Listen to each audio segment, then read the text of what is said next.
Welcome back to the Deep Dive. Today, we are going somewhere that I think for most of us, even the most seasoned travelers, it triggers a very specific, almost visceral physiological reaction. You know exactly the feeling I'm talking about. Hello. It usually starts the night before or maybe on the taxi ride over. Right. It's that slight elevation in your heart rate, the obsessive checking of your pockets to make sure your passport hasn't just, magically evaporated. Or that you haven't forgotten the one document you absolutely need. Yes.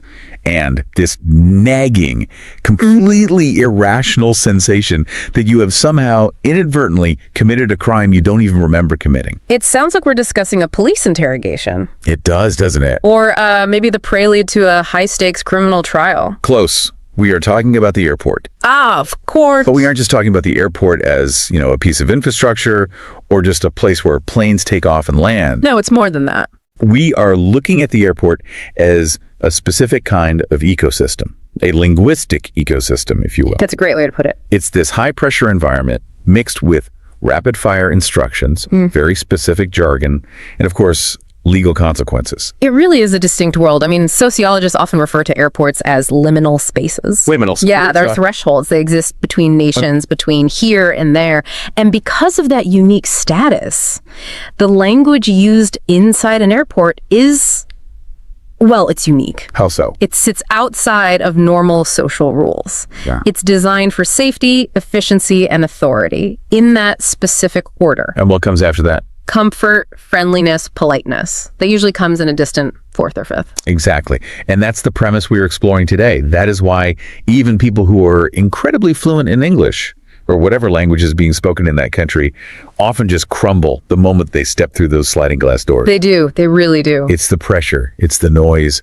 It's the fact that if you misunderstand a word like prohibited or visa, the consequences aren't just social awkwardness, like, ordering the wrong dish at a restaurant. Right. The stakes are so much higher. The consequences are legal. You could miss a flight, you could get fined, or you would even get detained. It creates what psychologists might call a fear factor. A fear factor, I like that. You have the stress of security, the absolute rush of making connections, the sheer volume of sensory input. It all just creates this massive cognitive load. Right, your brain is just overloaded. Totally. And when your brain is that stressed, processing language becomes significantly harder than it would be in a classroom or a coffee shop. You regress. You regress. That's a good word for it. So to help us navigate this, we are diving into a really fantastic guide today. It's called Mastering the Skies, a guide to advanced airport English. It's from the Advanced Learner Studio, and it's fascinating. It really is because it features two primary voices with very different approaches. Right. You have Emma and John. You have Emma, who is this very precise instructor focusing on C2 level mastery. So we're talking the highest level of fluency. And then you have John. And then you have John, who brings these practical, often humorous, and slightly traumatic real-world anecdotes that really ground the theory in reality. What I love about this source material is that they aren't just giving us a vocabulary list. No, it's not that at all. They aren't just saying, here is the word for suitcase. Right. They are deconstructing the entire passenger journey. They break down the psychology behind why airport staff speak the way they do. And, more importantly, and how you, as a traveler, can strategically use language to make your life easier. It's almost like a guide to social engineering your way through the terminal just by using the right words. It is. So that is our mission for this deep dive. We are going to deconstruct the entire journey from the moment you walk into the terminal to the moment you drag your bags out of the arrivals hall at your destination. We're looking at the hidden rules, the power phrases, the specific jargon that controls this entire ecosystem. Ready for takeoff? I knew you were going to say that. But yes, let's do it. Let's start at the beginning. Okay. Part 1, the threshold. We are at check-in and documentation. Now, the source material makes a really interesting observation right off the bat about the shift from digital to analog here. Right. This landscape has changed so much in the last, 10 years? Oh, completely. It used to be that check-in was the primary interaction point. You had to talk to someone. You had to stand in that line, hand over your paper ticket. Smile, yeah. Now it's mostly digital. You have the app on your phone. You have the self-service kiosk. You can literally go from your front door to the security line without speaking a single word to a human being. Which means, and this is the point the source makes. Yes. If you were actually talking to a human being at a counter today, It usually signals complexity. It means something isn't standard. Exactly. If you are standing at that counter, it's usually because you have bags to drop, which involves illegal transfer of property, or worse. Oh, the worse. There's a visa issue, a booking error, or a passport problem. So the language shifts immediately from casual to procedural. So that person isn't a customer service representative anymore. No. In that moment, they are a gatekeeper. A gatekeeper. Let's talk about that procedure then. The first thing you notice is the shift in nouns. You don't hand over your papers. No. You hand over documentation. Why that specific word? Why documentation? Well, documentation implies legal standing. A paper is, a receipt? A gum wrapper. It's flimsy. It's flimsy. Documentation is your passport, your visa, your proof of onward travel. It elevates the physical object to a matter of state record. It signals that we are now dealing with identity and permission. Exactly. And then there's the other big word, itinerary. Right. May I see your itinerary? Or do you have a copy of your itinerary? It sounds so much more serious. It does. Much more serious than what are your plans or so where are you going? Well, it is more serious. An itinerary is a fixed plan. The word comes from the Latin for a journey, but in the modern airport context, it's a contract of movement. A contract of movement. It proves you have a plan to leave. Immigration and airline staff are, frankly, obsessed with the idea that you might stay forever. Right. The itinerary is your proof that you are transient. And this is where the interrogation begins. And I use that word advisedly. It really does feel like an interrogation. Yeah. Even when they're just asking about your luggage. Oh, especially then. When the agent asks about your luggage, they aren't making small talk about your packing skills. They are not interested in your wardrobe choices. No, not at all. This is the part that always stresses me out, even though I know the answers and I know I haven't done anything wrong. The standard security questions. Did you pack these bags yourself? And has your luggage been in your possession at all times? Yes. These are legal declarations. That's the key. So it's not a conversation. Yeah. No. In the ecosystem of the airport, your answer here is a binding statement. If you say yes, and they find something illegal in there, you have a legally claimed ownership of it. You can't turn around later and say, oh, my cousin gave me this package to carry. I didn't know what was in it. Which, by the way, the source is very, very clear on this. Never do that. Never do that. Never carry a package for someone else. Ever. Because you become legally liable for the contents. But notice the phrasing the agents use. In your possession. Right, not, did you have your bag with you? Exactly. Possession is a legal concept of control. They are establishing a chain of custody. So if you left your bag unattended while you went to the bathroom, technically the answer is no. That's terrifying. Now, let's talk about the specific anxiety of the weight limit. This is a universal experience. Oh, yes. You lift your bag onto the scale, you watch the numbers tick up, and you just hold your breath. And the source material highlights this so vividly. The phrase you dread hearing is excess baggage fee. It's such a sterile, bureaucratic way of saying you have failed to follow the rules and now you must pay a penalty. And the alternative is even worse. It really is. The source describes that frantic, humiliating experience of opening your suitcase on the dirty floor. In front of a huge line of impatient people. Yes.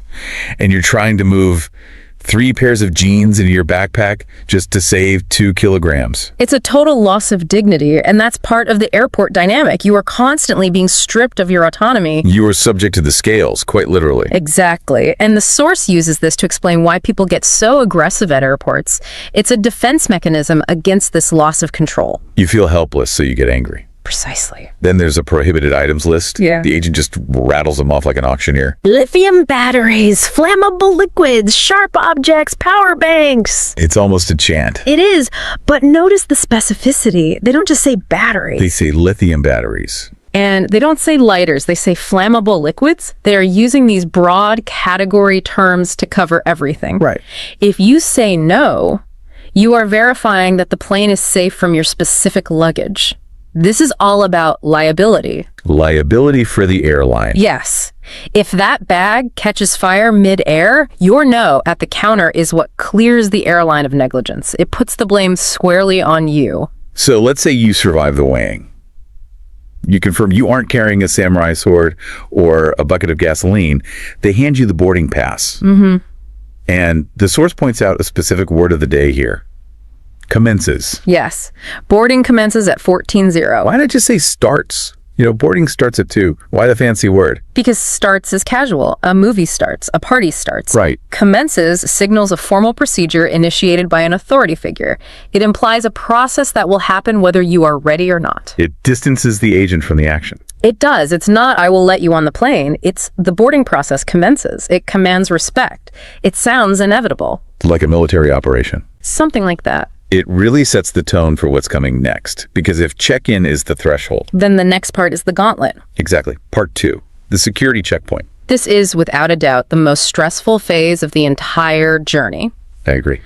The source material calls this the point where listening comprehension becomes absolutely critical, but also where it's most difficult because of the environment. It's so loud. There are plastic trays clattering everywhere. People are shouting, laptop out, shoes off! It's industrial. It's not a human space. And this is where we see a very specific vocabulary of removal. The source mentions the word divesting. Divesting. That sounds like something a CEO does with a failing asset. I am divesting my stocks. Right. But here, it just means taking off your belt. It's a precise, formal term for removing things from your person. Divest all metal items. Empty your pockets completely. Remove shoes, belts, jackets. These are all imperative commands. There's no please or would you mind. It's direct action. The goal is speed and compliance. Exactly. And divest also implies a kind of separation. You are separating your identity and your possessions from your physical body for the scan. You're being reduced to biological matter for a moment. Wow. And then we have the electronics and liquids rules. This is where I think most people get tripped up. For sure. And where that innocent criminal feeling really kicks in. The electronics rule is usually pretty straightforward. Separate bins. They want laptops, tablets, large electronics isolated so the X-ray can see through them clearly.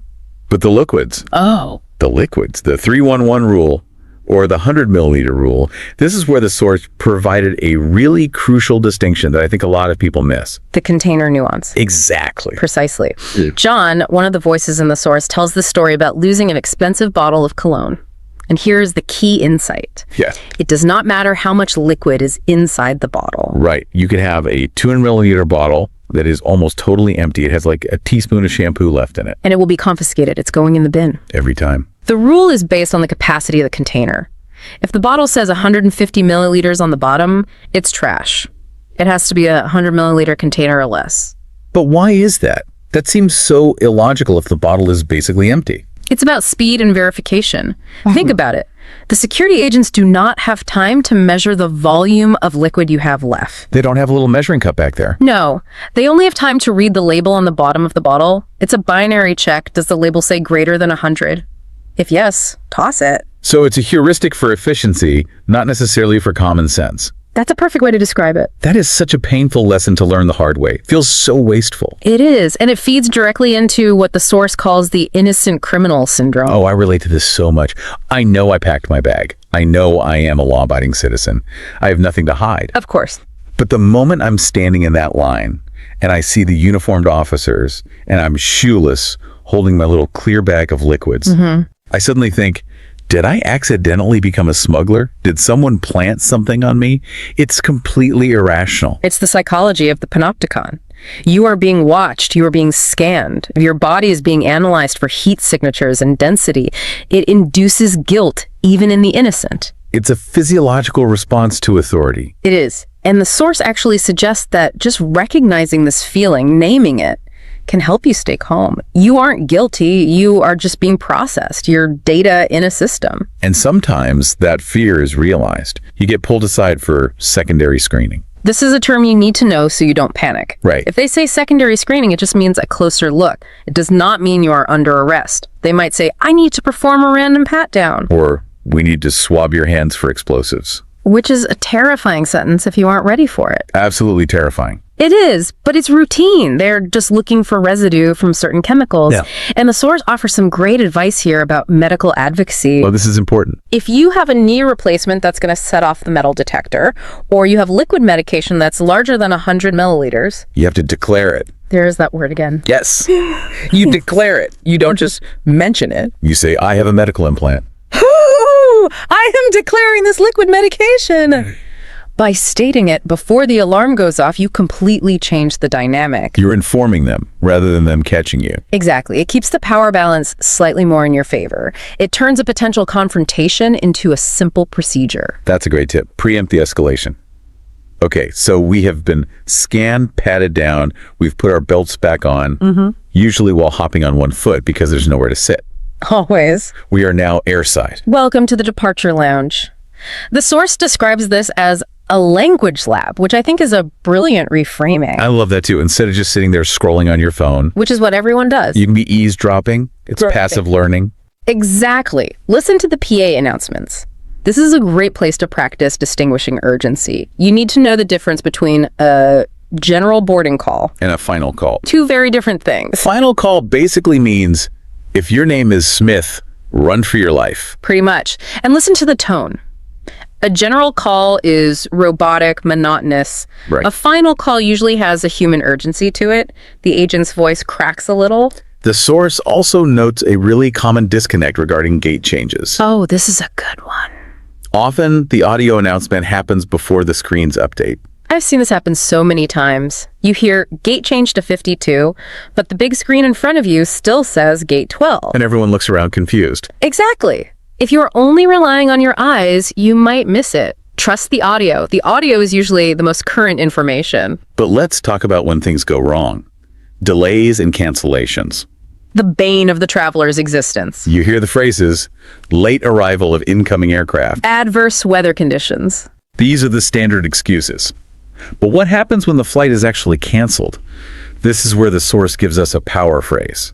And this is arguably the most valuable linguistic tool in the entire deep dive. I think so too. I love this one. The phrase is, am I entitled to a hotel voucher? Am I entitled to compensation?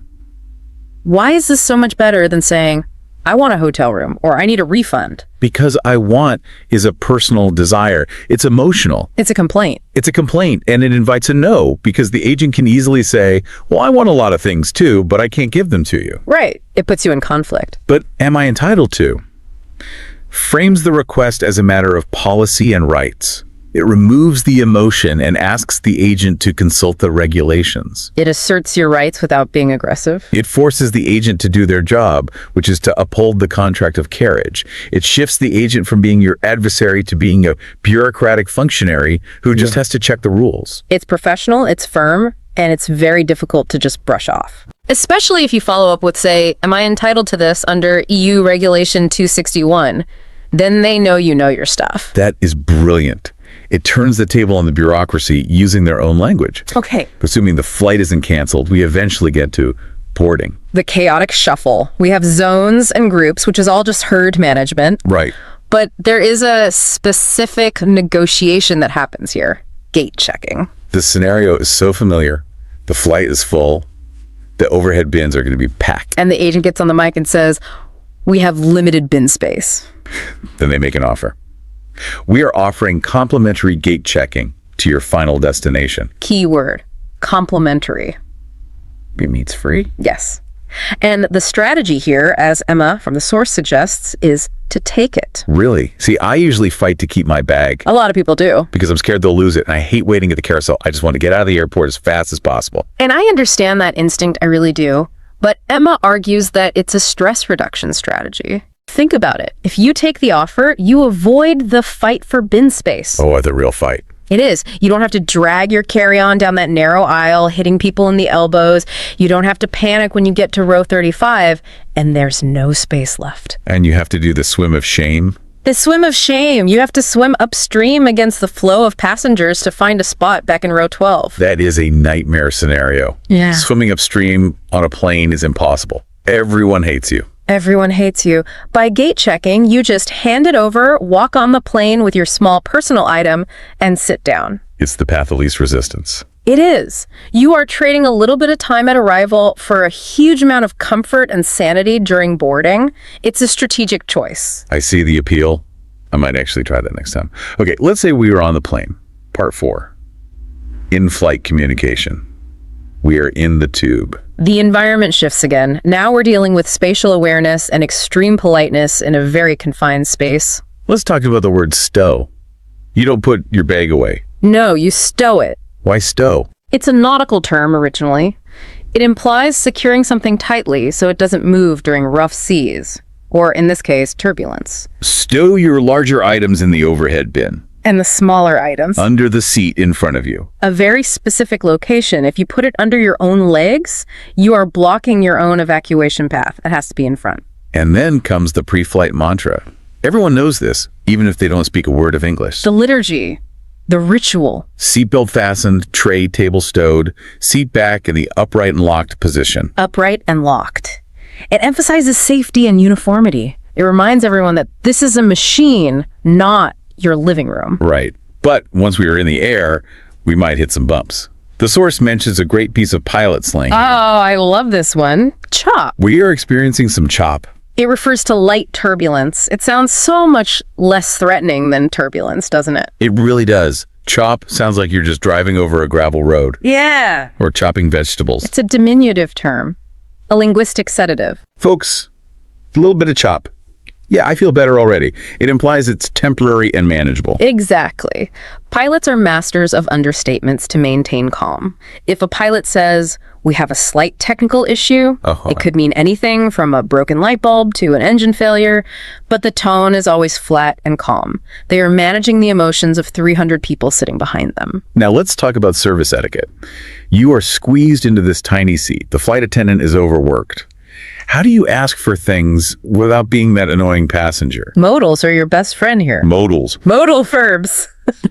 Could, would, may, can I have is okay, but I want is forbidden. I want is bad. I want is terrible. It's too direct. In this confined, high-stress social space, you need to soften your request. I want a coffee. Sounds demanding. It sounds like a toddler. It does. So could I possibly have a coffee? Or would it be possible to get an extra blanket?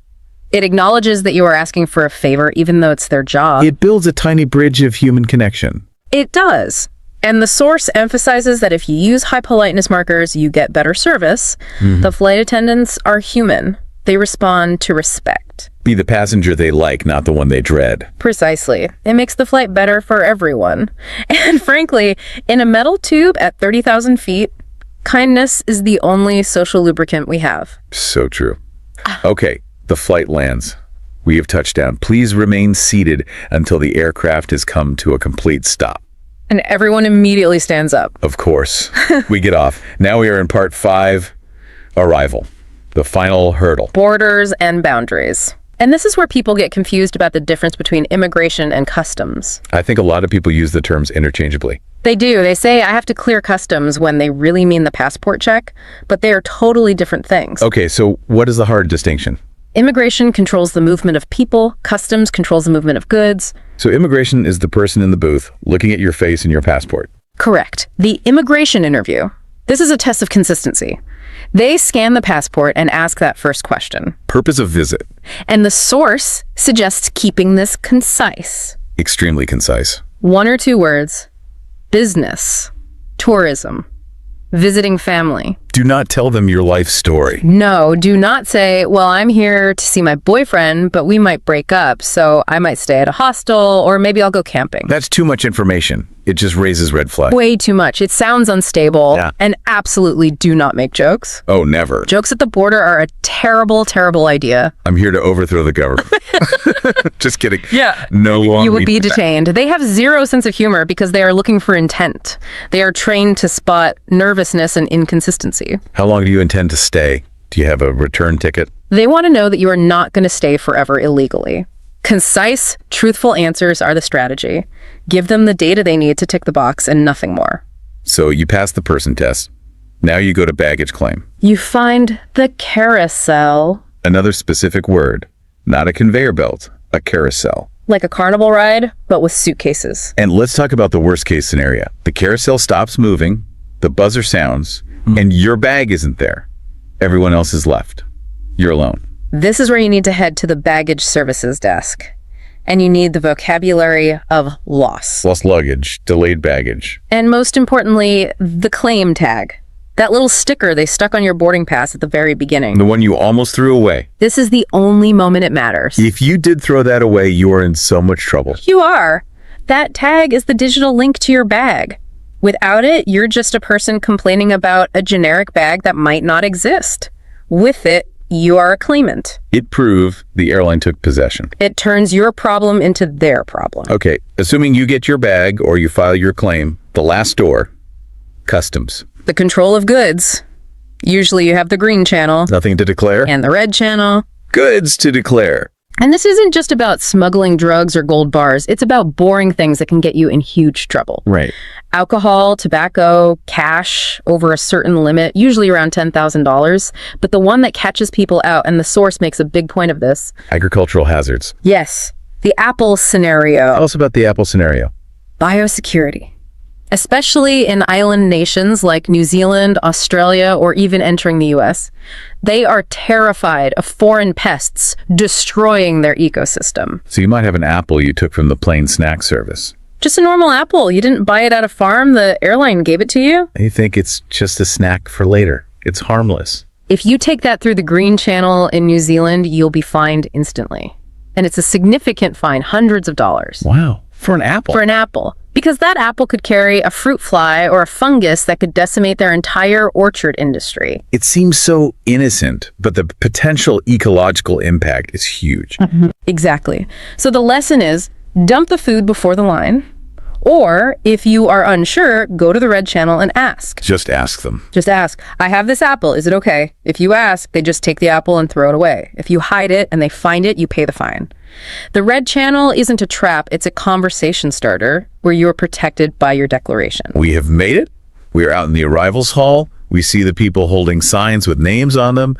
We have survived the ecosystem. We have successfully navigated the linguistic maze. This brings us to the conclusion of our deep dive, the traveler's mindset. The source really emphasizes that we shouldn't just sleepwalk through this process. No. The airport is a live language lab. It is a place where global English is the standard. Right. If you are a learner or just someone curious about communication, look around, read the signs, listen to the accents. It's a melting pot of communication styles. I love the idea of building confidence through small interactions. The source suggests asking a staff member for directions, even if you already know where you're going. Excuse me, could you point me in the direction of the nearest lounge? Right. It's a low-stakes way to practice the formula. It proves to your brain that you can function in this environment. It desensitizes you to the fear factor. It reminds you that the staff are just people doing a job, not guards in a prison. And using context clues. Reading the room. If the audio is muffled, which it always is, look at the herd behavior. What's the crowd doing? Exactly. If everyone stands up simultaneously, it's boarding. If everyone sighs and sits down, it's a delay.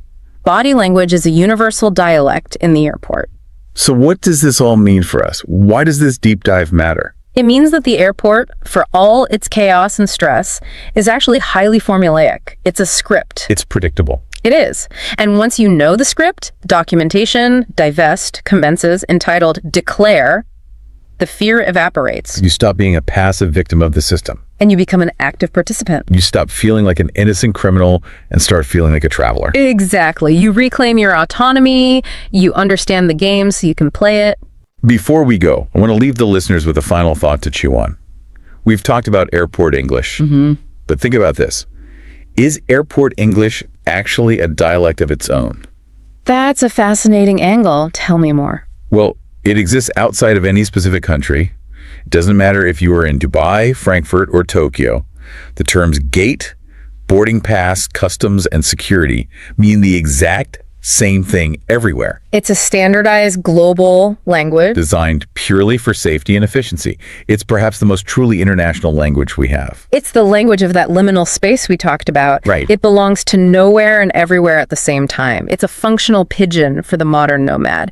It connects us all in our shared transience. So the next time you're flying, don't just put your headphones on and zone out. Listen to the dialect. Treat your trip like a field study. And remember, don't bring the apple. Yeah. Don't bring the apple. That's the golden rule. Thanks for listening to this deep dive. Safe travels, everyone. Safe travels. Welcome back to the deep dive. It is great to have you with us. Now, usually, we are sitting here with a massive stack of articles about, I don't know, the future of AI, or we're pulling apart some dense nonfiction book about behavioral economics or history. We tend to go for the heavy hitters. We do. We like the heavy stuff, the big ideas. We do, but today, we're doing something a little bit different. We are tackling a source that is going to help you survive one of the most stressful, high-pressure, and frankly, confusing environments on the planet. It's an environment we all know. Yeah. And I think for most of us, it's an environment we absolutely dread. The airport. But specifically, we aren't just talking about how to pack a bag or which seat to pick to get the extra legroom. We are looking at the language of the airport. The language. We have a fantastic source today. It's a comprehensive breakdown called Mastering Advanced Aviation English, and we're really focusing on Part 2, Gate to Arrival. And I can hear the listeners right now. I know what you're thinking immediately. You're thinking, I speak English. I know how to fly. I buy a ticket. I walk onto the plane. I sit down. I get off. Right. Why do I need a deep dive on how to talk at an airport? It's just talking. Yeah, what's there to master? Exactly. But our goal today is to show you that you are likely missing a massive layer of strategy. There is a psychology, a specific vocabulary, and a whole set of unwritten rules embedded in the language of aviation that most travelers completely miss. And that missing layer, that is usually the source of your stress. When you don't understand the nuance of what is actually being announced during a delay, or you don't know the precise words to use to unlock a result from a gate agent, you feel helpless. You feel like a victim of the system. Exactly. We want to transform the airport experience for you. We want to move you from being just cattle herded through lines, confused, anxious, looking at your watch every 30 seconds, into what our source calls a live language laboratory. I love that phrase, a live language laboratory. It reframes the whole experience. It makes it sound almost fun. It changes the vibe completely, doesn't it? The idea is that instead of zoning out with your noise-canceling headphones and trying to dissociate from reality until you land, you can actually use the airport as a place to sharpen your observation skills. You can understand how high-stakes communication actually works. It really is high stakes. I think that's the fundamental thing people forget. We treat travel like it's just a service industry, like a restaurant or a hotel. We think, I'm the customer. I'm right. Right, serve me. Serve me. But fundamentally, aviation is a safety-critical industry. The language used, from the departure gate announcements all the way to the interrogation at the customs desk, is designed for precision, not for your comfort. That's a huge distinction. It's designed for operational efficiency and safety. When you understand why they say what they say, the whole chaotic experience starts to make a lot more sense. So, our mission today is to analyze this journey step by step. We're going to walk through what the industry calls the airside experience. Airside.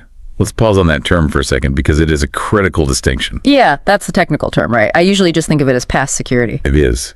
You have landside and airside. Landside is everything before security check-in, drop off, the chaotic curbside where everyone is honking. That is this civilian world. The free-for-all. The free-for-all. Yeah. But airside is where the real waiting game begins. That's the zone past the security checkpoint. Once you cross that threshold, you are technically in a sterile environment. You're in a different world with different rules, different laws in some cases, and certainly a different language. It's almost like crossing a border before you've even left the country. In many ways it is. You're under a different set of regulations. So that is where our source material focuses. We're going to navigate the departure lounge. We're going to look at the high-stakes negotiation of flight cancellations, which is honestly where this deep dive pays for itself. We'll talk about the weird social psychology of boarding, the specific grammar used on the plane, and finally, the gauntlet of immigration and customs. It is a full journey, and the source material highlights that for a learner, or just an observant traveler, the airport is a goldmine for passive listening. You are surrounded by native speakers, official announcements, urgent instructions. If you tune out, you aren't just missing a learning opportunity, you might be missing your flight. Okay, so let's walk through those sliding glass doors. We've taken off our shoes, we've put them back on, we've cleared security, we are officially airside, we are in the departure lounge. What is the vibe here? Well, according to our source, the atmosphere is defined by one thing above all else: announcements. Constant overlapping multilingual announcements. It's a wall of sound. And the key insight here is that ignoring them is actually dangerous. It's funny because I think most of us are trained to ignore them. It's just white noise. It's bing bong, mumble mumble, gate 4, bing bong, mumble mumble, the passenger Smith. You just tune it out because 99% of it doesn't apply to you. And that is the trap. The source specifically points out a major point of confusion that happens in this acoustic mess, and it revolves around two terms that people mix up constantly. If you listen to travelers talking to agents, you hear this confusion all the time. It's the difference between a layover and a connecting flight. Okay, let's unpack this because I have definitely used these interchangeably. I'll say, I have a connecting flight in Chicago, or I have a layover in Chicago. In my head, they mean the same thing. I'm stopping in Chicago. Is there a real difference? There is, and the distinction matters when you're listening to agents or looking at your booking. The source clarifies it like this. The connecting flight is the actual vehicle, the plane that you are taking to reach your final destination after a stop. So it's the ride, the actual flight number. The ride. Exactly. It's flight 123 from Chicago to LA. The layover is the duration of time you spend waiting at that intermediate airport. So the layover is the connecting flight is the ride. Precisely. You endure a layover to catch a connecting flight. Why does this distinction matter practically? I mean, if I say my layover is delayed, you know what I mean, right? Usually, yes, an experienced agent will decode it. But precision prevents confusion, especially when things go wrong. Imagine you go up to a gate agent because there's a problem. If you say, my layover is canceled, that doesn't make any sense linguistically or operationally. Oh, right. A period of time can't be canceled. A period of time cannot be canceled. Your flight is canceled. If you say, my connecting flight is too short, you're technically saying the flight duration, the time of the air is short. What you mean is your layover, the window of time to transfer, is too short. I see. So if I say my connecting flight is too short, the agent might look at me and say, well, it's a 45-minute flight, sir. That's standard. Exactly. And you're both talking past each other. Precision helps you get what you need faster. If you use the wrong term, the agent has to do extra mental work to figure out what you're actually worried about. And in a busy airport, you want to reduce the friction between you and the solution. That makes sense. It's about describing the problem accurately so they can solve it efficiently. But let's talk about those announcements again.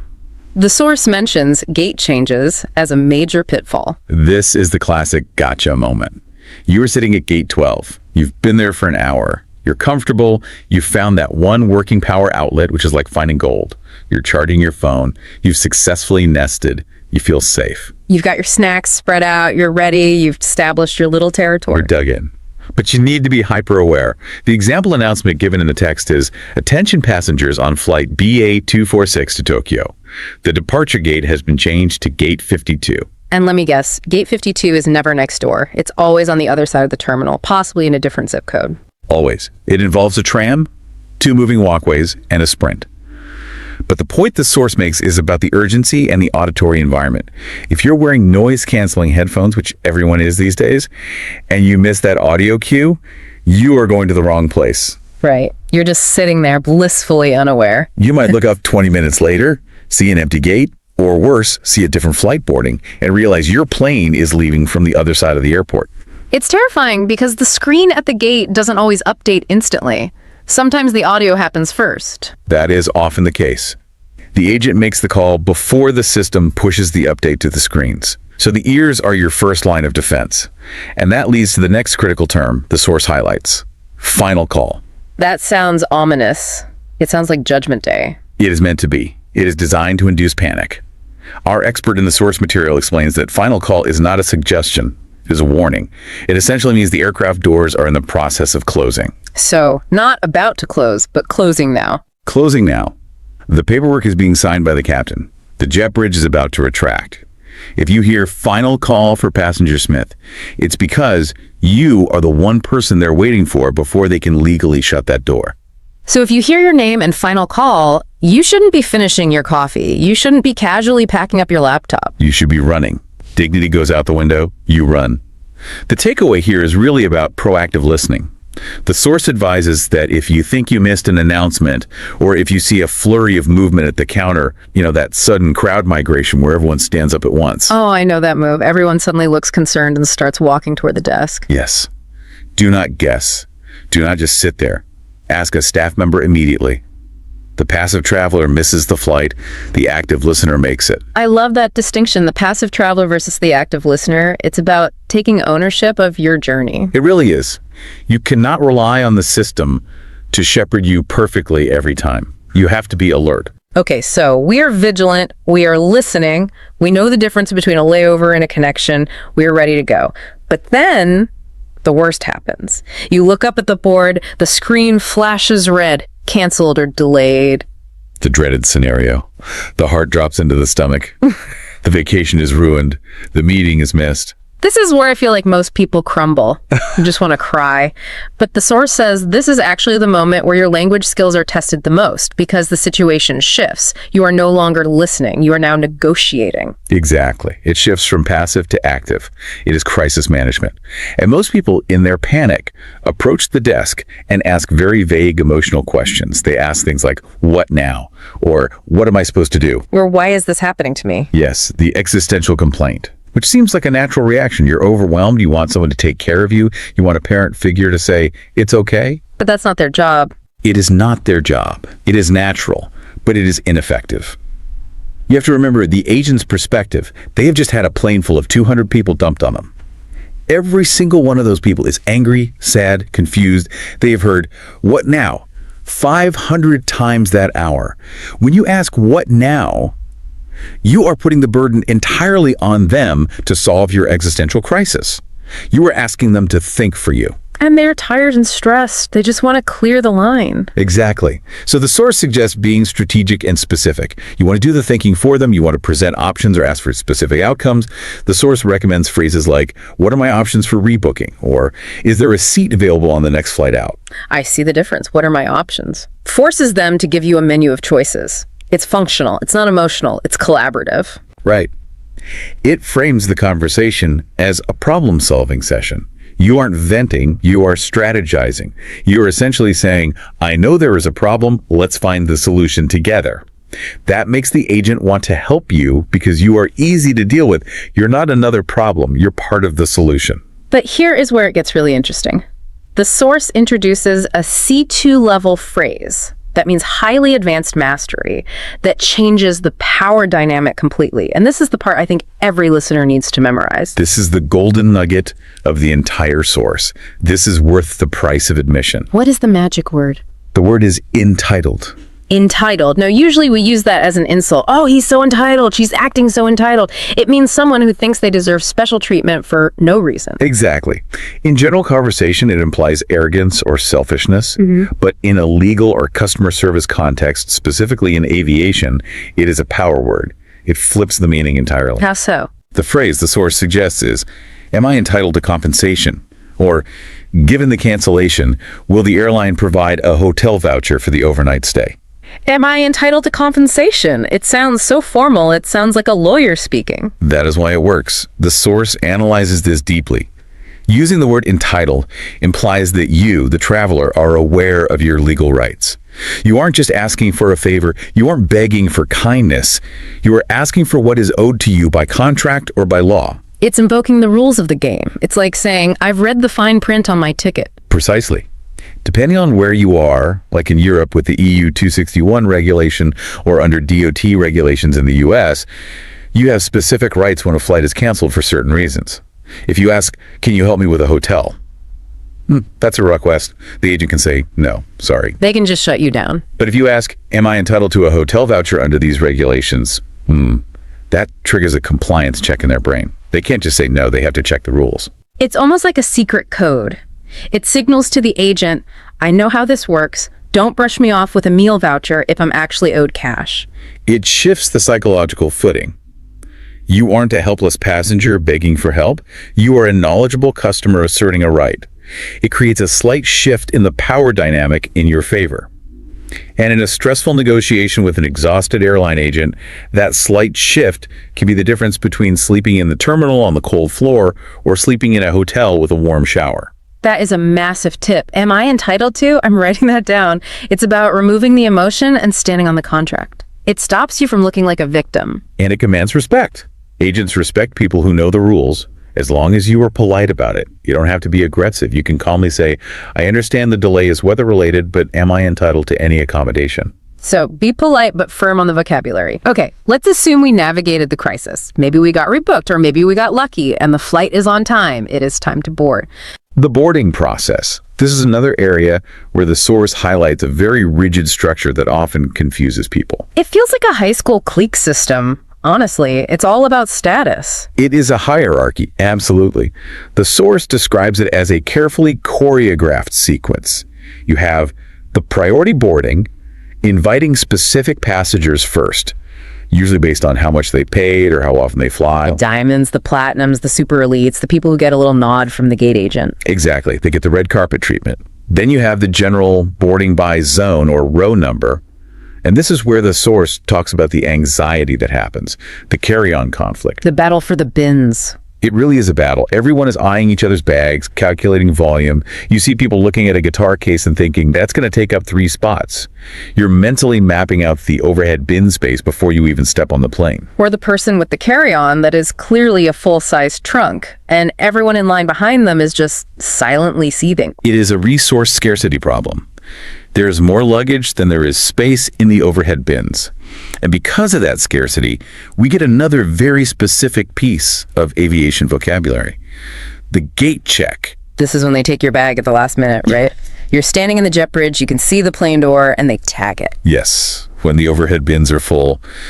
But I want you to pay attention to how they sell this to you. The source breaks down a specific announcement that you hear all the time. We are offering to gate check your carry-on to your final destination. Complimentary. Offering. Complimentary. They make it sound like they're giving you a present. For you, my friend, a special deal. That is the linguistic trick. The source calls complimentary a lovely formal word for free. But think about what is actually happening. They're asking you to give up your bag. You have to take out your laptop, your meds, your chargers. You have to trust them not to lose it. You have to wait for it at the carousel at the other end, which adds 20 minutes to your trip. It is a significant inconvenience. Right. It's objectively worse than keeping it with you. That's why we bring carry-ons to avoid checking bags. But they frame it as a service. We are doing this for you specifically as a gift. It's a brilliant piece of psychological framing. It's brilliant, really. Instead of saying, we ran out of room, give us your bag, or you can't get on, they say, enjoy this complimentary service. It de-escalates the tension. If they demanded the bag, people would fight back. I have rights. I paid for this carry-on. Yeah. But by offering it as complimentary, it triggers that part of our brain that likes getting things for free, even if we don't actually want the thing they're giving us. It smooths over the operational failure with polite vocabulary. It's marketing spin on the fly. Exactly. And it works. Most people just say, oh, okay, thanks, and hand over the bag. They feel like they've gotten a deal, when in reality, they've just solved the airline's logistics problem. So we have surrendered our bag, we have walked down the jet bridge, and we are finally on the plane. We squeeze into the seat, we are buckling in. And this is where the language shifts again. We move from customer service language, which is manipulative but polite, to operational precision. The safety briefing, we have all heard it 1,000 times. We can recite it in our sleep.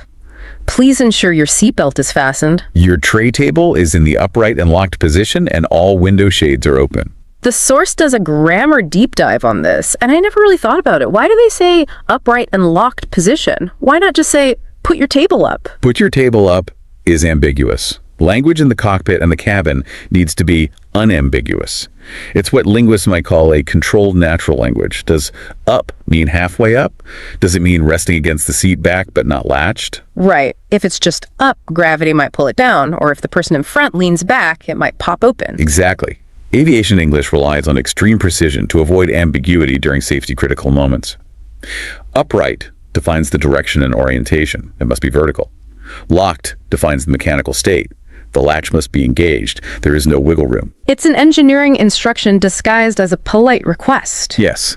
If we hit the runway hard, or if there is a rejected takeoff where the plane brakes suddenly at 100 miles per hour, a table that is just up might fly open and injure someone. It could crush a rib cage or block an exit path. A table that is upright and locked will not. The language reflects the engineering requirements. It really shows that nothing in that script is accidental. Every word has been litigated and engineered, even window shades open. That's for visibility. If there's a fire outside, the crew needs to see it so they know which side of the plane to evacuate from. If there's a crash, rescue crews need to see inside. Incredible. It's all survival strategy. Absolutely. And once you are in the air, there's another set of terms that separate the insiders from the occasional travelers. The source mentions how we talk about rough air. Turbulence. That's the word we all know. It's the word that makes my palms sweat. Right. Turbulence is the standard term. It's what the pilot says to the passengers. We expect some turbulence. But the source points out a slang term that industry people, pilots, and frequent flyers use. Chop. Chop. Like, we are experiencing some chop. Yes. Light chop. Moderate chop. It sounds much less alarming than turbulence, doesn't it? It does. Turbulence sounds like shaking and dropping. It sounds chaotic. It sounds like the plane is out of control. Chop just sounds like a bumpy road, like a boat hitting some waves. It sounds manageable. And that's the psychological effect. Pilots use it with each other on the radio. Frequent travelers pick it up. And using it makes you sound like an insider. If you say to the flight attendant, "Is there going to be much chop on this route?" You sound like a frequent flyer. You sound like you've done this before. It's a status signal. It is. It says, "I belong here. I'm not a nervous passenger." It changes the tone of the interaction. You aren't a nervous flyer needing reassurance. You're a seasoned traveler asking about conditions. Speaking of interacting with flight attendants, the source brings up politeness markers. And this is interesting because I think people forget that flight attendants are not just waiters in the sky. This is crucial. The cabin of an airplane is a stressful, confined workspace. You are in a metal tube at 30,000 feet. The flight attendants are working hard, and their primary job is safety, not service. They are there to evacuate you if the plane catches fire. Serving Coke is secondary. So treating them with respect matters. It's not just good manners, it's strategic. It's extremely strategic. The source compares two ways of asking for something. You have the direct, rude way, "Give me a blanket." Which I hear people say, it makes me cringe. It's so demanding, like they're talking to a robot. It is very abrasive. It treats the human being like a vending machine. It creates instant friction. Compare that to using modals. "Could I possibly have a blanket?" Or, "May I have some water?" Could I possibly? It's so much softer, it's almost apologetic for asking. It greases the wheels. The source calls these politeness markers. When you are trapped in that tube, politeness isn't just about manners. It's about maintaining a calm, cooperative environment. Using those modals would, signals that you are a cooperative passenger. You are not a threat. You are not a problem. And I imagine that gets you better service too. They're more inclined to help someone who is nice to them. 100%. If you're the nice guy in 14B who says, "Could I possibly have a Coke?" when you have a moment, you might get the whole can. You might get that extra snack.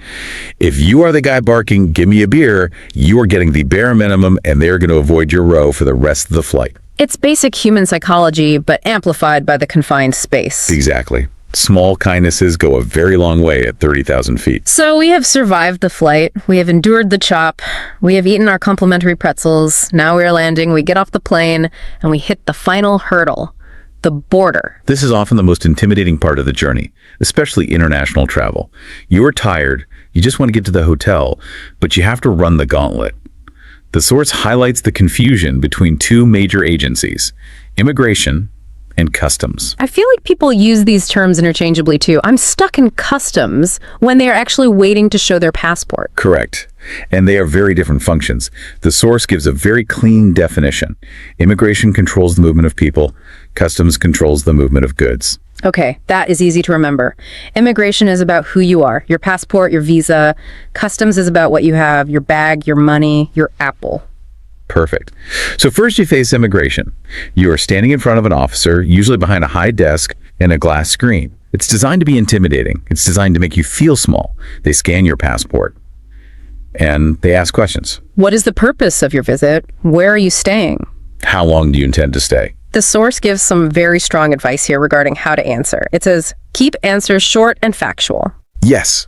Don't tell your life story. Don't say, "Well, I've always wanted to see Paris since I was a little girl and saw that movie." No, they don't care. They're not your friend. Just tourism. Tourism, 2 weeks, business meetings, short, simple, to the point.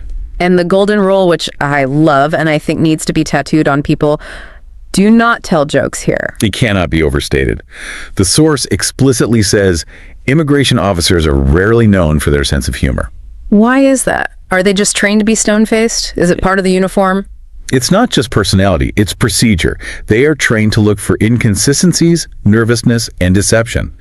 A joke is, by definition, a deviation from a straight answer. It introduces ambiguity. Right. Do you have any drugs? Only the ones in my bloodstream. Haha. Exactly. To you, that's a joke. To them, that is a confession or a nervous tick. It stops the process. They have to investigate that statement. If you joke about having contraband or staying forever, like, I love this place so much I might never leave, you're triggering their threat detection. They're thinking, is this person planning to overstay their visa? You're basically waving a red flag that says, detain me. It can cause massive delays, secondary screenings, they might strip search your bags, or worse, deny entry. It's just not worth it. So save the comedy routine for the hotel bar. Be a robot at the border. Be boring. Boring is good at immigration. The goal is to be the most forgettable person they see all day. Okay, we made it past the scary officer. Stamp in the passport. We're officially in the country. Now we need our stuff. Baggage claim. The final test of patience. The source highlights some vocabulary here. The carousel. That moving belt. That snake-like conveyor of hope and despair. But the real focus in the source is on the nightmare scenario. The bag doesn't show up. Everyone else has picked up their bags. Families are reuniting. The crowd has thinned out. The carousel stops moving, and you're standing there alone. It is a sinking feeling, but this is where vocabulary saves you. You have to go to the lost and found or baggage services desk to file a report. And you can't just say it's a suitcase or it's a black bag. Do you know how many black bags are in an airport? Millions. It feels like every other bag is black. Exactly. If you say it's a black suitcase, you have described 80% of the luggage in the world. The source emphasizes descriptive precision. You need to be able to describe that bag as if you were painting a picture. It's a hard shell black suitcase with a red ribbon on the handle. Hard shell versus soft shell, duffel bag versus roller. Knowing those specific terms, hard shell, duffel, spinner wheels, the ones that go 360 degrees, is essential. If you can't describe it precisely, the chances of them finding it in a warehouse full of thousands of unclaimed bags go down significantly. Yeah. You need to give them unique identifiers. That's a great tip. Know your luggage vocabulary before you fly. Maybe take a picture of your bag, too. Always a good idea.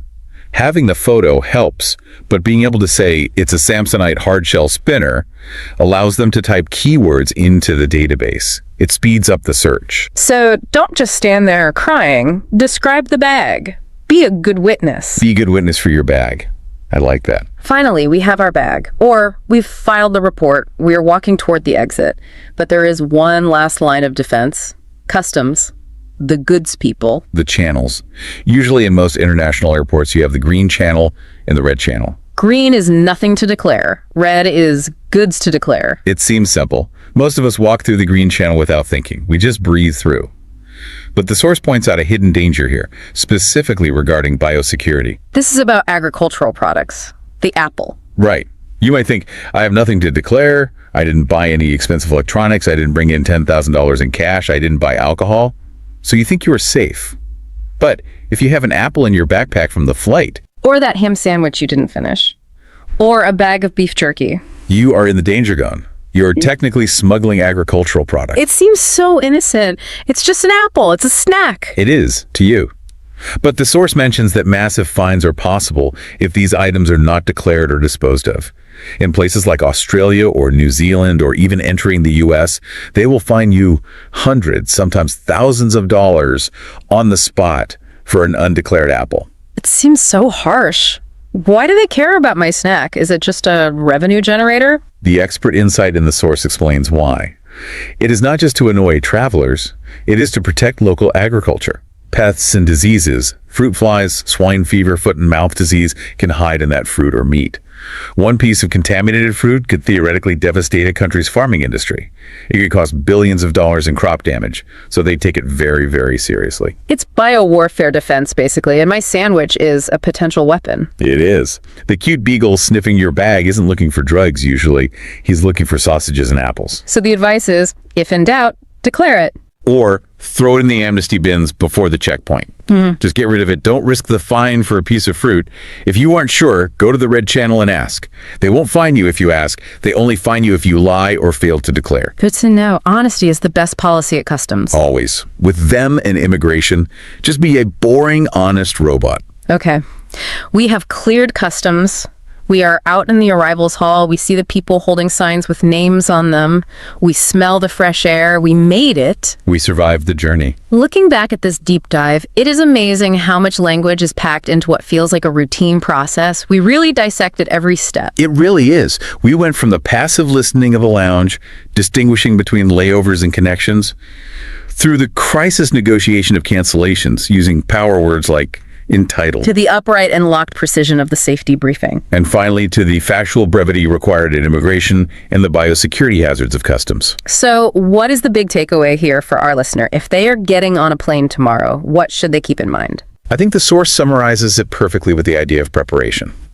Familiarize yourself with these phrases before you travel. Don't wait until you are stressed, tired, and jet-lagged to figure out how to ask for a rebooking or how to describe your lost bag. And don't be afraid to ask for clarification. Right. If you miss an announcement, ask. Be proactive. But more than that, it is the mindset shift. If you treat the airport as a learning opportunity, a live language laboratory, you stop being a victim of the process and start being an active participant. You gain a sense of control. Instead of the airport happening to you, you are navigating it. Exactly. And that brings me to a final thought on this, something that really struck me from the source. What's that? Consider the contrast we have just discussed. Aviation is a world defined by rigid, standardized, almost robotic language. Upright and locked. Final call. Biosecurity. It is designed for safety, efficiency, and predictability. Everything is scripted. It has to be. It has to be. But travel itself. Travel is chaotic. It is human. It is emotional. It's people running, crying, hugging missing flights. It's the messy, unpredictable human experience. It is messy. It is incredibly messy. And I think mastering this rigid language is the only way to impose a little bit of order on that human chaos. It gives you the tools to navigate the unpredictable with a sense of calm. You can't control the weather, you can't control the mechanical failure, but you can control how you speak about it. And in that environment, that's a kind of power. That is a fantastic way to look at it. Order from chaos through language. Next time you are stuck in a departure lounge, listen closely. You might just learn something. Safe travels. Thanks for listening to The Deep Dive. We'll see you next time. I want you to just, for a second, imagine the sound. Just close your eyes and listen. It's a very specific frequency, isn't it? That low, constant mechanical hum. Yeah, I know exactly what you're talking about. It's like this blend of industrial strength air conditioning, and you've got the rhythmic thrumming of suitcase wheels on those shiny floors. Yeah, the click, click, click of the wheel. And then just thousands of conversations, Yeah. all overlapping in like a dozen different languages at once. You're painting a very, very vivid picture. It's the soundtrack of the modern airport. Exactly. Yeah. And for most of us, that sound, it triggers something, a very specific, almost like biological response. Right. You walk through those automatic sliding doors, and that smell hits you. You know, the one that's part duty-free perfume, part stale coffee. And maybe a little bit of jet fuel in there somewhere. Well, a little bit of jet fuel, exactly. And your cortisol levels just, poof, they spike. It's a place of just incredibly high stakes. It really is. You've got a hard deadline, a very specific destination, and there are, 1,000 variables completely out of your control standing between you and where you need to be. It is. I mean, it's arguably one of the most stressful environments that we voluntarily walk into on a regular basis. Voluntarily, that's the key word. We pay for this. We do. And you have to think about what it is. It's its own unique ecosystem. It's a liminal space. A liminal space. What do you mean by that? Well, you aren't really in a city anymore, You're not at home, you're not at your destination, you're in this transitional tube, this holding pen. A holding pen. That's a grim way to put it, but it feels right. It does. And because it's so high pressure and so regulated, it has its own rules, its own really strict social codes, and I think most importantly for what we're talking about today, it has its own language. Right. And usually when people talk about travel English or, airport language, we're talking about the absolute basics. We're talking survival. Where is the gate? Chicken or beef? How much is it going to cost me to check this bag that's like 1 pound overweight? Yeah, transactional survival, just the bare minimum to get through the checkpoints without, getting yelled at. But today, we're kind of flipping the script on that.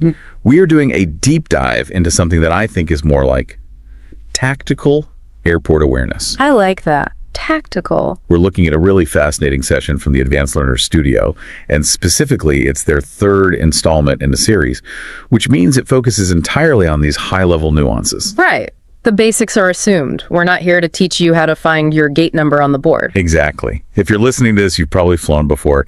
We're assuming you know how to check a bag. We're assuming you're already a competent traveler. I think this deep dive is really about moving from, say, competence to mastery. Competence to mastery. I love that. Yeah, and the source material, features insights from these two experts, Emma and John, and they really frame this whole discussion around the concept of situational awareness. Situational awareness.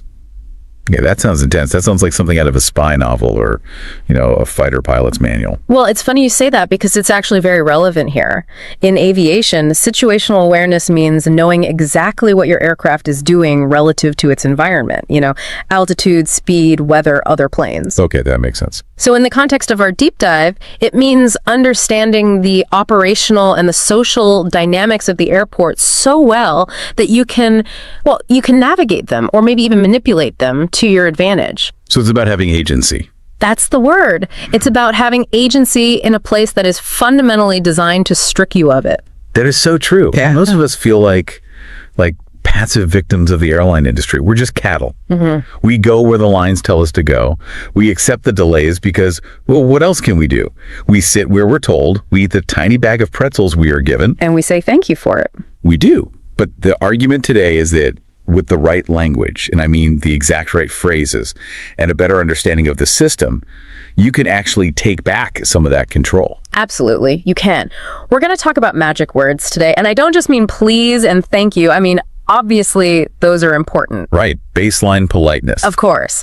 But I mean specific industry terms that almost act like cheat codes. When a gate agent hears these words, their mental categorization of you shifts from, say, confused tourist to informed traveler. And that one little shift changes everything. Everything about how they treat you, how they solve your problem. We've got a ton to cover. We're going to break down the absolute nightmare scenario, the one we all dread, the missed connection, and how to avoid getting stuck in an airport hotel for 24 hours. And we're going to get into that heart-stopping moment when you realize your passport is gone and how you can actually get it back before the plane takes off without you. And then there's the social side, too. The etiquette of the middle, too. I'm right. The headphone rule. The sacred headphone rule. Can't wait for that. Me too. So our mission today, it's pretty simple. We want to equip you, the listener, with a toolkit. Yeah. By the end of this deep dive, you should be able to walk into any terminal in the world, not just as another passenger, but as a player in the game. A pro traveler, as the source calls it. A pro traveler. I like it. So let's start with that adrenaline spike. The source material sets the scene perfectly, and I think we've all been here. You land. Maybe your first flight was delayed by half an hour. Maybe the taxiing took forever. The taxiing. The longest part of the flight is always on the ground. Always. So you sprint through the terminal. You're doing that awkward run walk with a backpack bouncing on one shoulder. You're dodging families in those little carts. You finally get to the gate. And the door is closed. The door is closed. Or the screen just says, in big final letters, departed. The missed connection.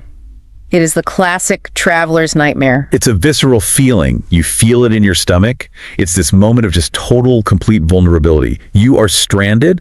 Yep. Your luggage is who knows where. It might be on that plane that just left. It might be on the tarmac somewhere. And you are staring at a gate agent who looks completely exhausted and has probably dealt with 30 angry people just like you in the last hour. Right.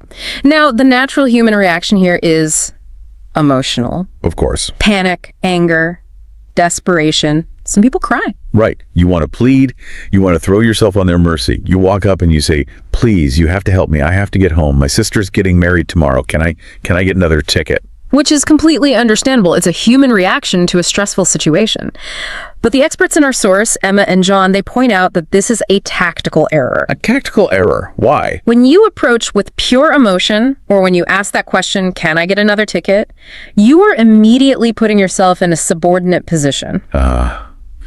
You're asking for a favor. We're asking for a favor. You're asking for charity. You're basically saying, I am helpless. Please bestow your kindness upon me.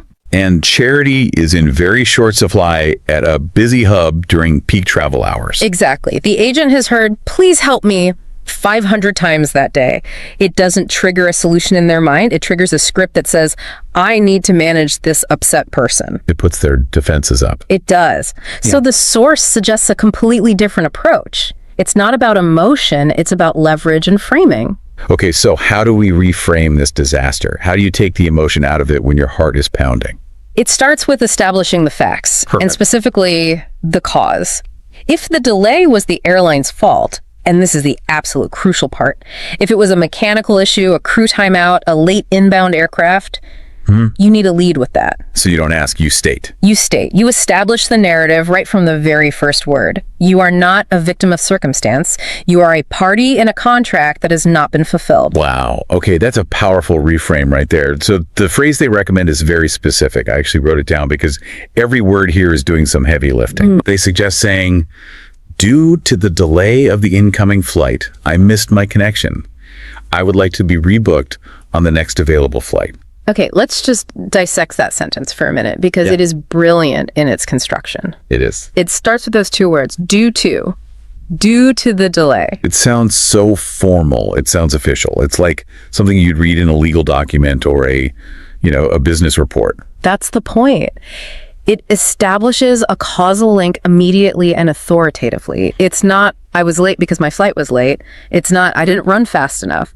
It is, the delay caused the miss. You're removing yourself from the equation. Completely. You're taking the blame off you and placing it squarely but politely on the operational failure of the airline. It's an objective statement of fact, not an emotional plea. And then the second part, I would like to be rebooked. Notice the passive voice there, to be rebooked. It's very subtle, but very important. Right, it's not, can you rebook me? Exactly. Can you is a question about ability or permission. It literally gives them the option to say, no, I can't. And you don't want to give them that option. You do not. But saying, I would like to be rebooked is, well, it's a polite but firm command. It assumes that the rebooking is the natural, inevitable, and logical solution to the problem that they created. It's like you're just guiding them to the obvious conclusion. Precisely. It shifts that power dynamic we talked about from, please, can you find it in your heart to help little old me, to, okay, let's work together to fix your mistake. It is a subtle shift, but I can totally see how it changes the whole interaction. You can sound like you know how the system works, how the contract of carriage works. Yes. You aren't emotional, you're transactional. You're a problem that needs to be solved, and you are helpfully providing the instructions on how to solve it. You're speaking their language, the language of logistics, not emotion. You are making it easy for them to just do their job, to hit the buttons and solve the problem, because you've clearly defined the problem and the necessary solution. You're not making them do the extra emotional labor of calming you down first. Which they probably appreciate deep down. I'm sure they do. But here is where the source material gets really, really interesting. And honestly, this is the part that kind of blew my mind. What happens when the agent types for a minute and then looks up with that look of pity and says, okay, sure, I can rebook you. The next available flight is tomorrow morning at 6 a.m. Ugh, the sentence of doom. That is the worst thing you can hear when you just want to get home. You're just stuck. You lose a day of your vacation, or you miss that crucial meeting. You're now facing a night sleeping in an airport hotel that smells of, I don't know, bleach and desperation. Most people just accept that, right? They sigh, they think, well, the flight is full, the airlines has done what they can. I guess I'm sleeping here. They assume the airline's resources are limited to the airline's own planes. They think, if this American Airlines flight is full, I can't fly. They view the airline as this isolated silo. But this is where the deep dive really pays off. Because there is a magic word. A word that breaks down the walls of that silo. The cheat code. I love a magic word. Tell us, what is it? The word is endorse. Endorse. E-N-D-O-R-S-E. Ideally, you hope you never ever have to use it. But if you were backed into a corner and they've just told you it's 24 hours till your next flight, this is the ace up your sleeve. So how do you use it? What's the phrase? The phrase the source gives is, could you check if you can endorse my ticket to another carrier? Okay, hold on. Endorse my ticket. That sounds like banking terminology. Like, you're endorsing a check. What are we actually asking them to do here? It's funny you say that because historically that's almost exactly what it was. In the old days of paper tickets, you might remember those red carbon copy booklets that you had to treat like actual cash. Oh, I remember those. If you lost that booklet, you were doomed. You were absolutely doomed. Well, back then, if you wanted to switch airlines, the original airline would literally have to get out a stamp or a pen and sign the ticket to endorse it over to the new airline. They were making it valid currency for that other airline to accept. Wow. Okay, so we don't have paper tickets anymore. Everything's just a QR code on my phone. So how does that work now? The concept remains, it's just digital. It lives in the back end, in the global distribution systems that all the airlines use to talk to each other. When you ask for an endorsement today, you are asking Airline A, the one who failed you, to transfer the financial value of your ticket to Airline B, a competitor, who happens to have a seat available on a flight leaving sooner. So you're asking them to pay their competition to take you. Exactly that. You are asking them to buy you a ticket on a rival airline. That is bold. I feel like that takes some guts to even ask. It is incredibly bold. And here is the secret that the airlines don't want you to know. They hate doing it. Oh, I bet they do. Why would they want to give money to their rival? It costs them actual real cash out of pocket. And Yeah. if they put you on their own flight tomorrow, it costs them almost nothing. The seat was probably going to fly empty anyway. They give you a hotel voucher and a meal deal, which is peanuts to them. But if they endorse you to a competitor, they are writing a digital check for a last-minute full-fare ticket on another airline, which can be very expensive. So their default setting, their training, is to never, ever offer this. They will never, ever say, oh, sorry, we're full, but hey, it looks like United has a flight in an hour. Let me just put you on that. Never. Not in a million years. Unless you ask. And more specifically, unless you use the word that signals that you know it's a possibility. So just saying the word endorse is the signal. It's the secret handshake. It's the secret handshake. It signals that you are not a novice. A novice traveler asks, is there any other flight? The agent looks at their screen, their airline screen, and truthfully says no. And that's the end of the conversation. But the pro traveler. The pro traveler says, can you endorse my ticket to another carrier? And that question forces them to check a different system. It forces them to look at interline availability. You are essentially expanding the pool of potential seats from just this airline to all the airlines. It's like knowing the secret menu at a restaurant. But instead of getting some special fries, you get to go home to your own bed tonight instead of a hotel. It's a perfect analogy. It really differentiates the traveler who just accepts their fate from the traveler who takes control and manages their destiny. That is advanced situational awareness. And it's based on knowledge. You know that multiple airlines probably fly this route. And you know that they have things called interline agreements, which are the legal contracts between airlines that allow this endorsement to happen in the first place. Yeah. And you're leveraging that hidden knowledge. But we need to talk about tone here. Yeah. Because this is a really high-stakes request. If I march up to a stressed-out gate agent and I just start screaming, endorse me, while, banging my fist on the counter, I have a feeling that's not going to work out well for me. No. That is probably going to get you a conversation with airport security, not a boarding pass on another airline. And rightly so. So how do we deliver this magic word? How do you sound authoritative without sounding like a jerk? The source material uses a great phrase for this. It says you need to be authoritatively polite. Authoritatively polite. Yes. You aren't being aggressive. You are being knowledgeable. And you're framing it as a collaboration. You and the agent are solving this problem together. So you might say something like, I understand that your flights are all full until tomorrow. That's a tough situation. However, I did notice that competitor airline has a flight with seats available in 2 hours. Could you please check if it's possible to endorse my ticket to that carrier? So you're actually helping them solve the problem of you. Yeah. You're doing the research for them. Exactly. You are a problem standing at their desk that they need to solve. The endorsement is a way to make that problem go away. Sometimes if you frame it right and you're polite, they might actually be happy to do it just to clear the queue and get you on your way. You're giving them a viable solution that gets you out of their face. So the takeaway for the listener is a big one. Don't just accept tomorrow and this is the key, if it's the airline's fault. That is the crucial qualifier. This does not work if you overslept and missed your flight. Right. But if it's their fault, drop the E-bomb. Ask for the endorsement. And do it calmly. Confidence works so much better than volume. Speaking of calm, or the complete lack of it, let's move to the next level of airport stress. If missing a flight is, say, a level 8 panic, this next scenario is a full-blown level 10. This is the one that gives you nightmares. The lost critical item. And not just, your neck pillow or your sunglasses. The source talks about the holy grail of travel documents. The one thing you cannot travel without. The passport. It is the single moment your blood runs cold. You've just walked off the plane. You're in that long accordion-style jet bridge. You're thinking about customs or grabbing a taxi or what you're going to eat. And you pat your chest pocket. It's all that? It's flat. Nothing there. I'm getting anxious just thinking about it. You check your bag. You rummage through it. Nothing. You check your back pocket. Nothing. And then the realization hits you like a physical blow. You left it in the seat pocket on the plane. The source calls this exact moment panic stations.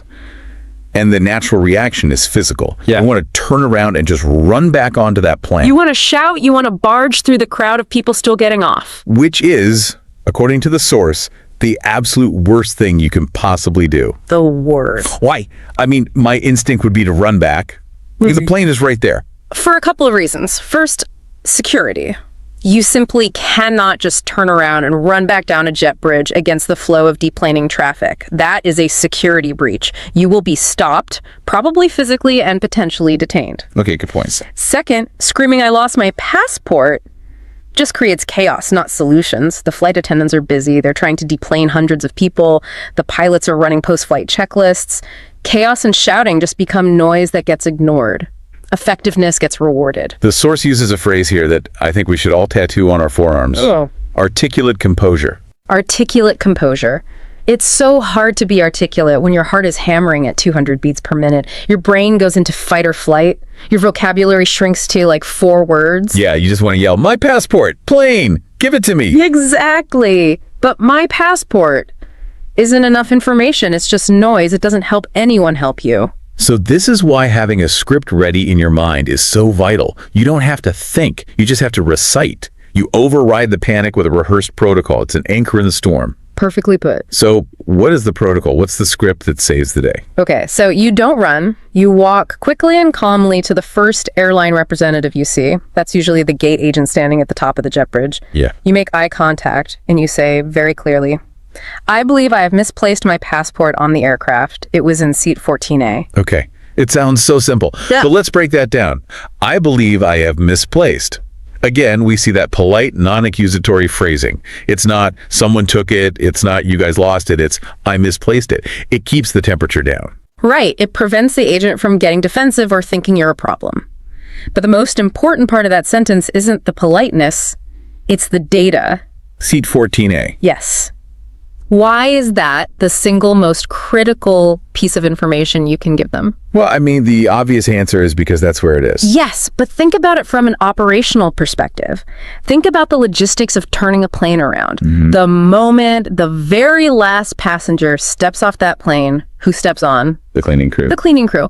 And they are under immense time pressure. They have maybe 15 or 20 minutes max to completely turn that plane around for its next flight. They are moving fast. It's like a pit stop in a race. It is. They're throwing trash in bags. They're vacuuming. They're wiping down trays. Now, imagine if you just tell the agent, "I left my passport on the plane." The agent radios down to the crew and says, "Hey, can you look for a passport?"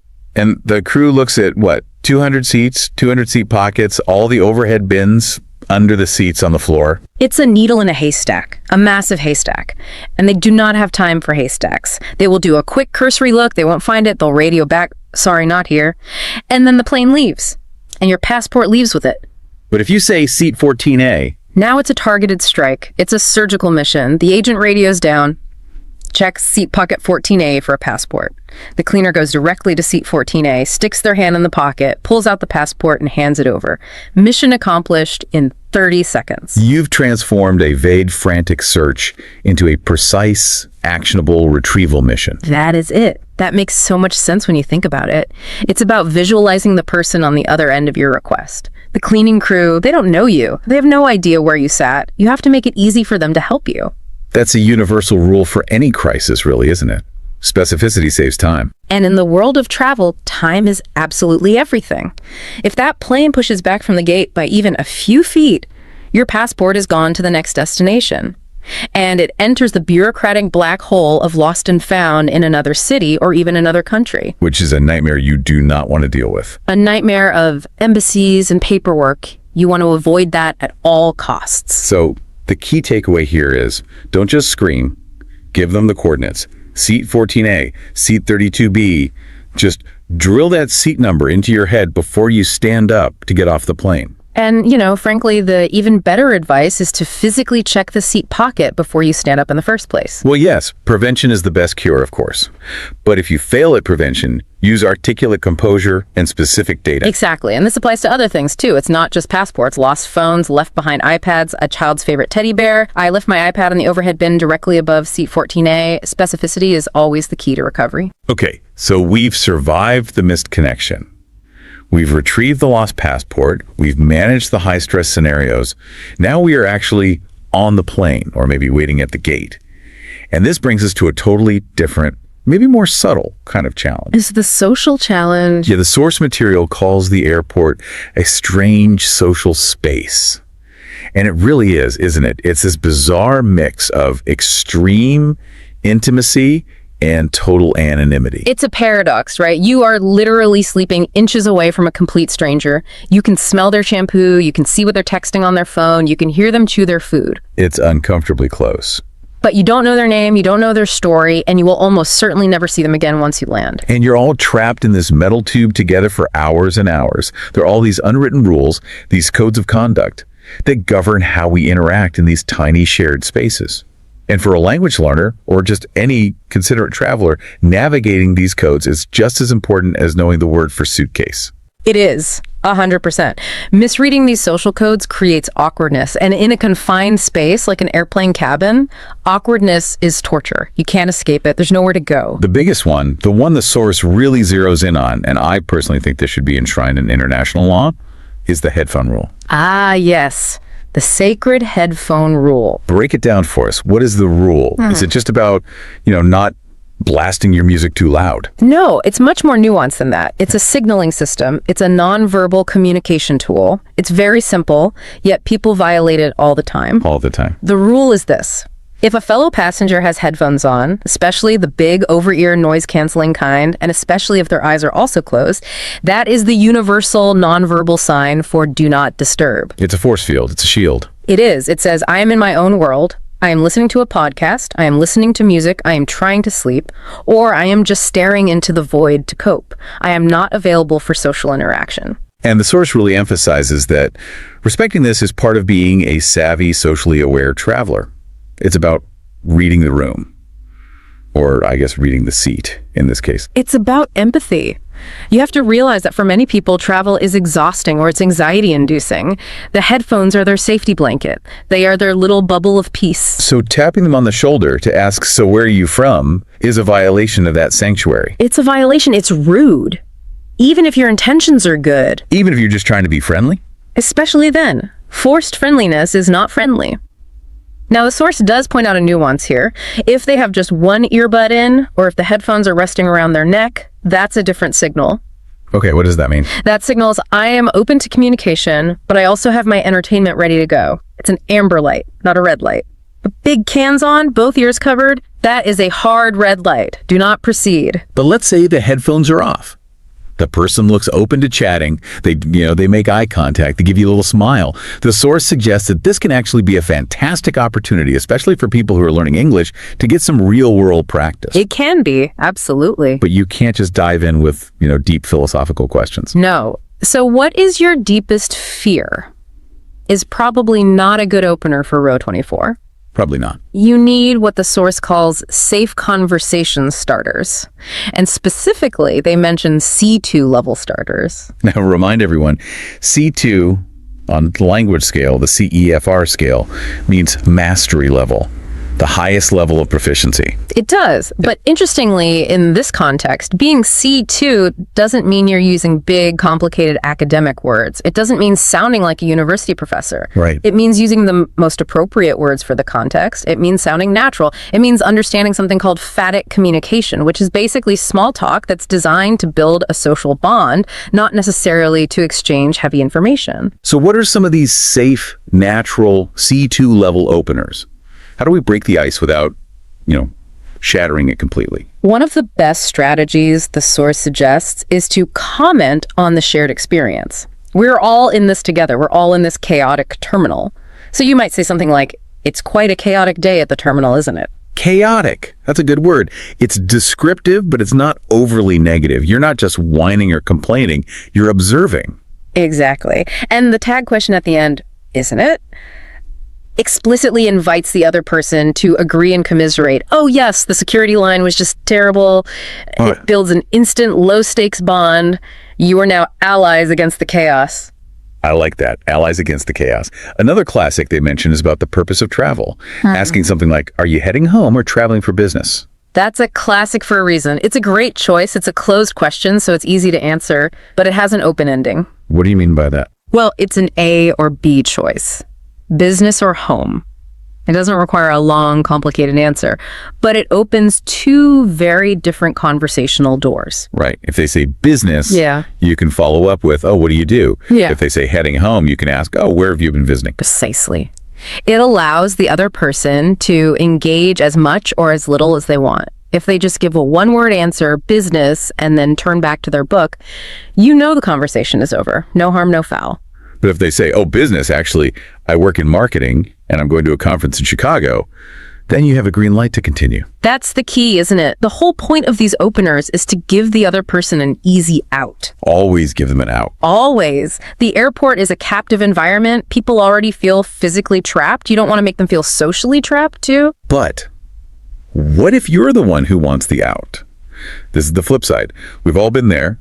You tried to be polite, you asked about the chaotic terminal, and now the person next to you is showing you pictures of their grandchildren and telling you their entire life story, their detailed medical history, their strong opinions on the geopolitical situation. The talker, the dreaded seatmate, the trap has been sprung. The trap has been sprung. And you just want to sleep. How do you escape? You can't just get up and walk away. You're strapped in at 30,000 feet. You can't just say, please go away. The source has a very specific, polite exit strategy. And I love it because it feels very British and polite, but it is incredibly firm. It's the compliment sandwich of social rejection. It's a beautiful thing. So what's the phrase? The phrase is, it's been lovely chatting with you, but I'm going to try to catch some rest before we land. Okay, let's dissect that, just like we did with the do-to phrase. Every word is perfect. Why does this work so well? Okay, so first, you start with validation. It's been lovely chatting with you. You aren't rejecting them as a person. You're not saying you are boring me to tears. You are affirming that the interaction was positive. You save their face. Which is very important. You don't want to create an enemy sitting 6 inches away from you for the next 4 hours. Absolutely not. So that's the first slice of bread. Then comes the meat of the sandwich, the boundary.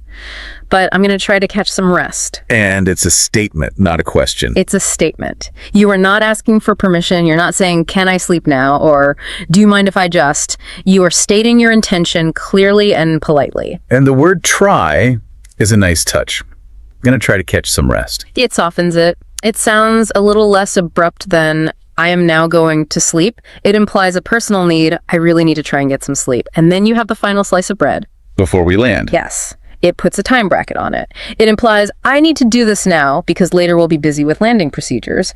It gives a logical reason and closes the conversational loop perfectly. It's absolutely brilliant. It avoids that horrible, awkward silence where you just stop responding and start staring intently at the seat back in front of you. We've all done that. We've all done that. This brings the conversation to a graceful, official close. And that right there is advanced social situational awareness. Knowing how to start a connection, but also knowing how to end it without any awkwardness. It preserves the social harmony of that tiny shared space. I am definitely going to use that. It's been lovely chatting, but it's a lifesaver. I used to just pretend to fall asleep mid-sentence, which is definitely not C2 level behavior. No, that's more like toddler level behavior. The polite exit is much, much better. Okay, so we've covered the crises, we've covered the etiquette. Now I want to shift to something a bit more philosophical, I guess, that the source material touched on. It's about the mindset of the traveler. Yes. This is the difference between simply surviving the journey, just getting through it, white-knuckling it, and actually using the journey for your own benefit. The traveler as a learner. The source makes this really interesting point that all travel involves a huge amount of what they call dead time. You're sitting at the gate, you're sitting on the plane, you're waiting in line, you're waiting for bags. And usually We just kill that time. Yeah. We scroll on our phones, we stare at the wall, we play games. We zone out. We disassociate from the experience. But Emma and John, the experts in the source, they argue that this is actually prime time for immersion. If you're learning a language, English or any language, really, the airport is a living laboratory. A living laboratory. It is. It's a text-rich, audio-rich environment. It is just filled with language inputs if you know where to look. And they gave some really cool tactical examples of how to do this.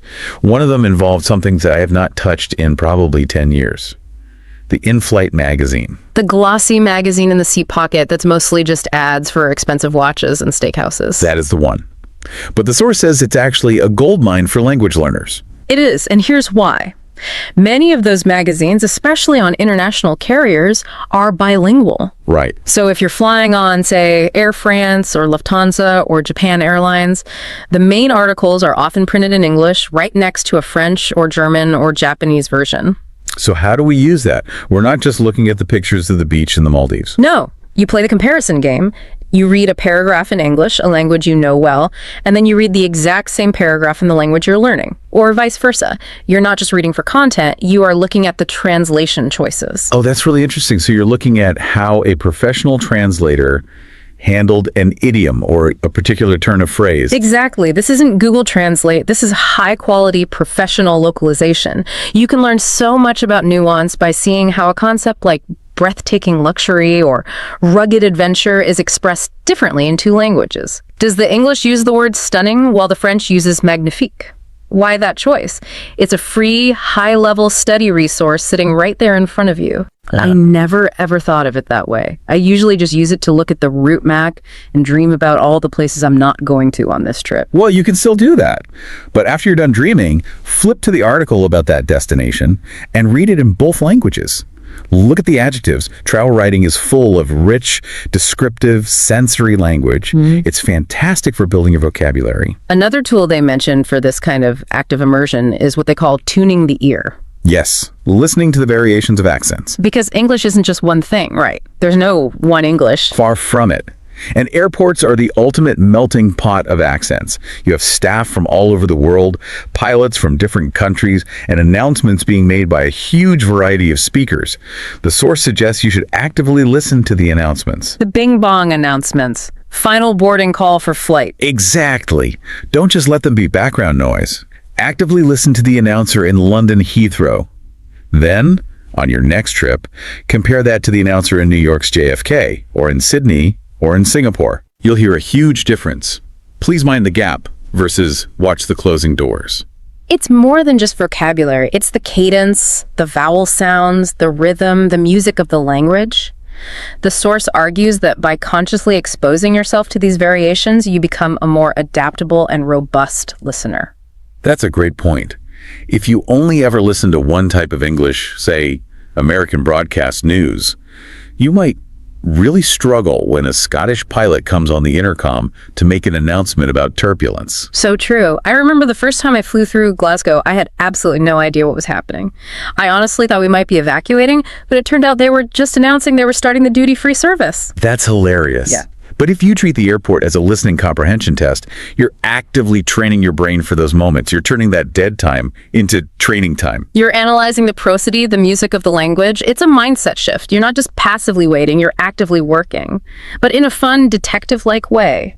Which leads to the final concept from the source that I really loved. They call it the language learning hotel. Yes. They mentioned a specific hotel in Europe that is designed for this, but the point wasn't really about that hotel itself, was it? We're not telling people to go book a room there. No, not at all. The hotel is just an example of the concept. The bigger idea is that you can turn any environment into a language learning hotel. You can gamify your surroundings. So it's about treating the entire world as your classroom. Exactly. When you go to order a coffee at the terminal, don't just point and grunt coffee. Construct the full sentence. Hi, I would like a medium black coffee, please. Listen carefully to how the barista responds. Maybe they say, room for milk, or do you want a sleeve? Do you understand those colloquial phrases? Every single interaction is a micro lesson. Every single one. When you go through security, listen to the specific commands they use. Yeah. Laptops out, shoes off, belts off. It's all language data. You're just absorbing it. It reminds me of something they said right at the end of the source material. They said, confidence comes from preparation. That's the core message of this entire deep dive, I think. Why is travel so stressful? It's the unknown. We don't know if we're going to make the flight. We don't know where our passport is. We don't know if the person sitting next to us is going to be a nightmare. We feel out of control. And language is the structure that you build to handle that unknown. It's your toolkit. Precisely. When you know the phrase, could you endorse my ticket? You have a plan for the missed connection. You're not helpless. When you know to say it was in seat 14A, you have a plan for the lost item. You're not just panicking.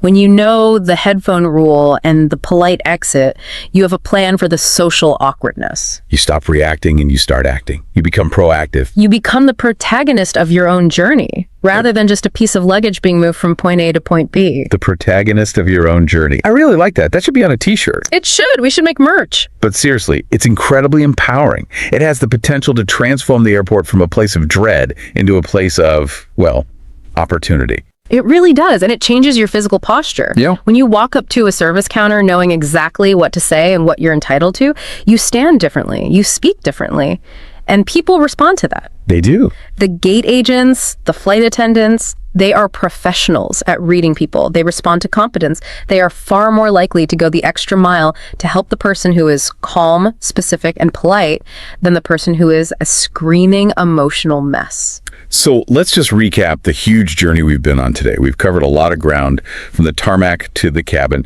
We started in the absolute panic of the missed flight. Yep, where we learned to stop begging and start negotiating. We learned the power of due to the delay to establish cause and effect. And we learned about the nuclear option, endorsement, asking the airline to pay a competitor to get you home sooner. Then we moved to that moment of sheer terror, the lost passport. Where articulate composure and specific data, seat 14A, can turn a potential disaster into a quick and simple retrieval mission.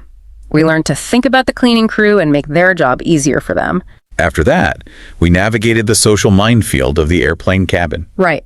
Respecting the headphone rule, the universal do not disturb sign, using those safe C2 level conversation starters like it's a chaotic day or business or leisure, and crucially, mastering the polite exit strategy, the compliment sandwich, to get some rest without making an enemy for life. And finally, we reframed the entire travel experience.